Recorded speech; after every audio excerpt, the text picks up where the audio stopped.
Genesis 38. About that time, Judah left his brothers and settled near a man named Hira, an Adullamite. There, Judah saw the daughter of a Canaanite man named Shua, and he took her as a wife and slept with her. So she conceived and gave birth to a son, and Judah named him Again she conceived and gave birth to a son, and she named him Onan. Then she gave birth to another son, and named him Shelah. It was at Kisib that she gave birth to him. Now Judah acquired a wife for his firstborn, and her name was Tamar.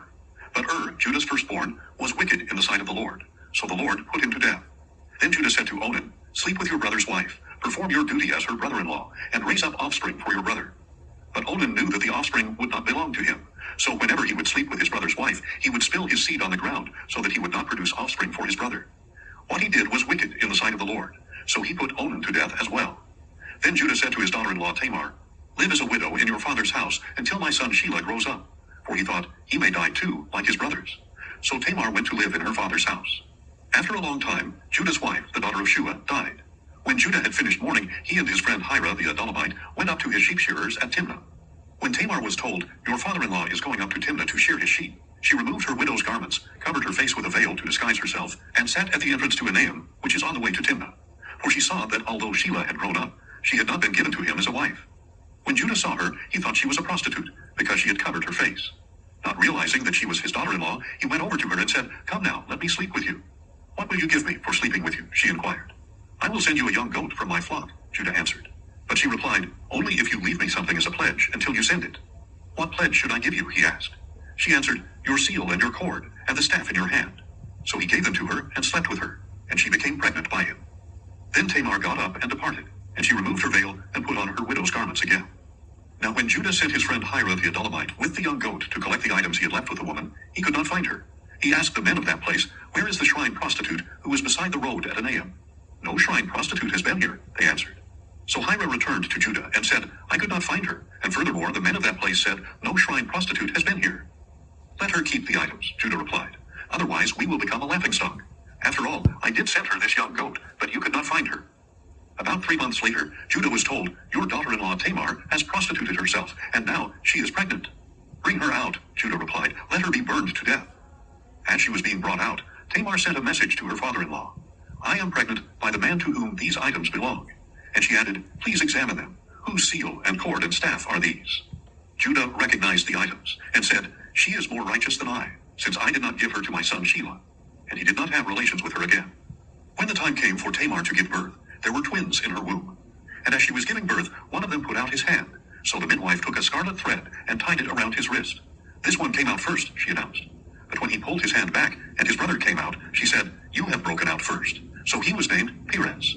Then his brother came out with the scarlet thread around his wrist, and he was named Zerah. Genesis 39.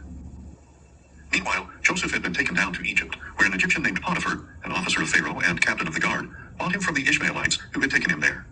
And the Lord was with Joseph, and he became a successful man, serving in the household of his Egyptian master. When his master saw that the Lord was with him and made him prosper in all he did, Joseph found favor in his sight and became his personal attendant. Potiphar put him in charge of his household and entrusted him with everything he owned. From the time that he put Joseph in charge of his household and all he owned, the Lord blessed the Egyptian's household on account of him.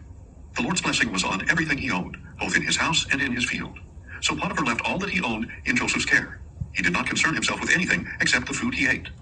Now Joseph was well built and handsome, and after some time his master's wife cast her eyes upon Joseph and said, "Sleep with me." But he refused. "Look," he said to his master's wife, "with me here my master does not concern himself with anything in his house, and he has entrusted everything he owns to my care. No one in this house is greater than I am. He has withheld nothing from me except you, because you are his wife. So how could I do such a great evil and sin against God?" Although Potiphar's wife spoke to Joseph day after day, he refused to go to bed with her or even be near her. One day, however, Joseph went into the house to attend to his work, and not a single household servant was inside. She grabbed Joseph by his cloak and said, "Sleep with me." But leaving his cloak in her hand, he escaped and ran outside. When she saw that he had left his cloak in her hand and had run out of the house, she called her household servants. "Look," she said, "this Hebrew has been brought to us to make sport of us. He came to me so he could sleep with me, but I screamed as loud as I could. When he heard me scream for help, he left his cloak beside me and ran out of the house." So Potiphar's wife kept Joseph's cloak beside her until his master came home. Then she told him the same story. "The Hebrew slave you brought us came to me to make sport of me, but when I screamed for help, he left his cloak beside me and ran out of the house." When his master heard the story his wife told him, saying, "This is what your slave did to me," he burned with anger. So Joseph's master took him had him thrown into the prison where the king's prisoners were confined. While Joseph was there in the prison, the Lord was with him and extended kindness to him, granting him favor in the eyes of the prison warden. And the warden put all the prisoners under Joseph's care, so that he was responsible for all that was done in the prison. The warden did not concern himself with anything under Joseph's care, because the Lord was with Joseph and gave him success in whatever he did.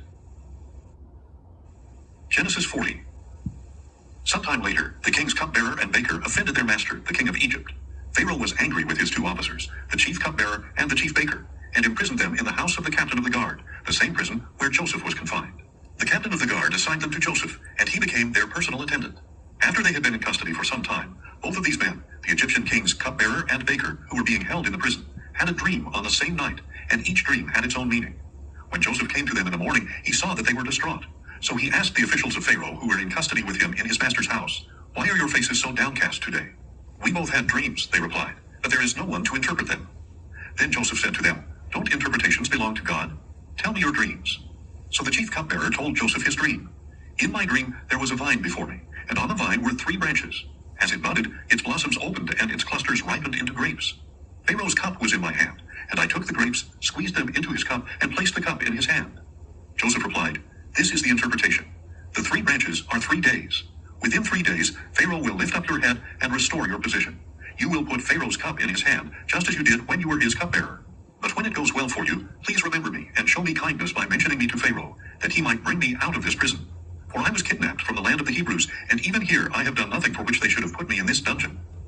When the chief baker saw that the interpretation was favorable, he said to Joseph, "I too had a dream. There were 3 baskets of white bread on my head. In the top basket were all sorts of baked goods for Pharaoh, but the birds were eating them out of the basket on my head." Joseph replied, "This is the interpretation. The 3 baskets are 3 days. Within 3 days, Pharaoh will lift off your head and hang you on a tree. Then the birds will eat the flesh of your body." On the 3rd day, which was Pharaoh's birthday, he held a feast for all his officials, and in their presence he lifted up the heads of the chief cupbearer and the chief baker. Pharaoh restored the chief cupbearer to his position, so that he once again placed the cup in Pharaoh's hand. But Pharaoh hanged the chief baker, just as Joseph had described to them in his interpretation. The chief cupbearer, however, did not remember Joseph. He forgot all about him.